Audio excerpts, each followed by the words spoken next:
promised to pay it back in the next couple of years and that sort of thing. They're about $34 billion. The governor's proposed budgets are to bring that down over the next 3 years to about $4.5 billion. So it's a very substantial effort to eliminate that wall of debt, as the governor calls it.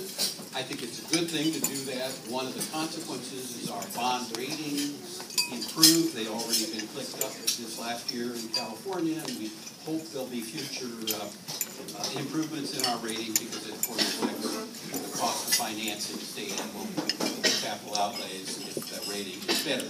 So that's a consequence of the budget discipline. It's a good one. We're going to keep working on it. So that's my report to you. I know I'm scheduled, Mike, to respond to any questions or comments. Or yes, go ahead. Yes, regarding the California high-speed rail bonds. Yeah. When do you plan to sell them? What are the rates going to be? Are they going to be 35-year bonds, and are some of them going to be capital appreciation bonds?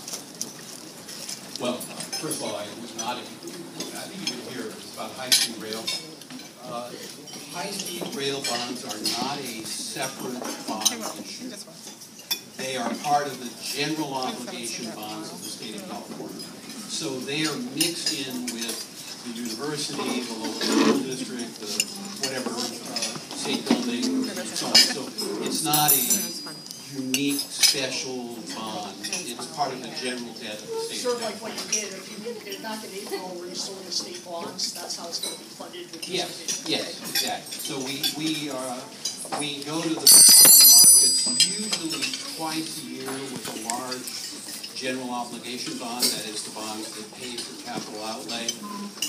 And we do that in the spring, we'll do it again in the fall.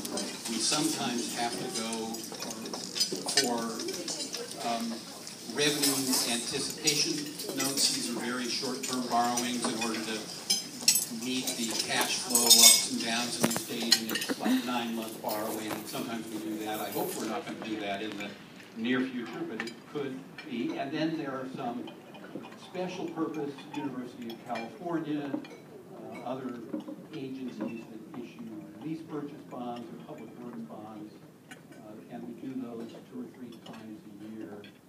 But with respect to high-speed rail, they're just part of the general obligation. Now, we already have included a small amount in a prior issue. They'll be embedded in future issues. We don't know an amount yet. Sometimes people think that the treasurer has discretion about, well, are we going to sell bonds for schools or roads or whatever? That's the governor's department that decides.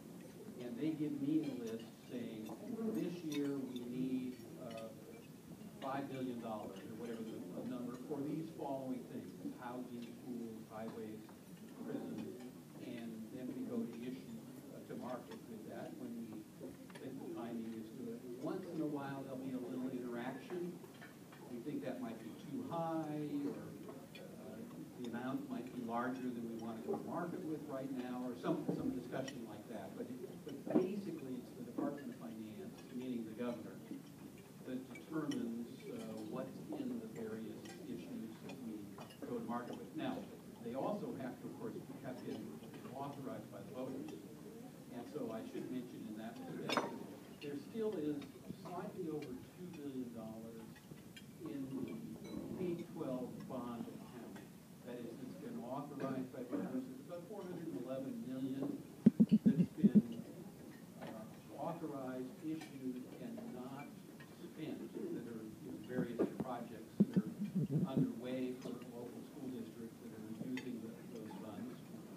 But we have found historically that the demand for state school bonds for local districts is fairly substantial, and I know Assemblywoman Buchanan and others are thinking about the likely need to put a school bond issue on the ballot in 2014, because that account may start to dry up prior to 2016, which will be the next opportunity. So that's high-speed rail. Now, of course, we don't know what the interest rate will be on that. It's market determined, but we do know as a general matter in California, our interest rates have been declining over the last couple of years, and we've been making good deals like these refinancing ones. Yes, sir. On the voter-approved debt that we voted approved the ballot box,